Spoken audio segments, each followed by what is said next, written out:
Hello everyone, welcome back to our channel Login 8. In this video, I will guide you on how to update Remitly app on Android.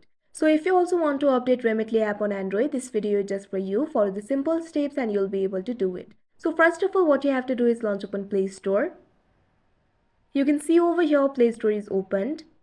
At bottom right corner, you'll be able to see search icon. All you have to do is tap on it. Now you can see over here, you'll be led to this kind of interface. At top, you'll be able to see the search bar. All you have to do is tap on it. Now type in Remitly. Now you can see over here Remitly application will appear. All you have to do is tap on it.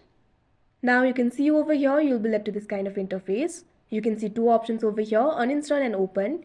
If your application is not updated, instead of open option, you'll be able to see the update option. All you have to do is tap on it.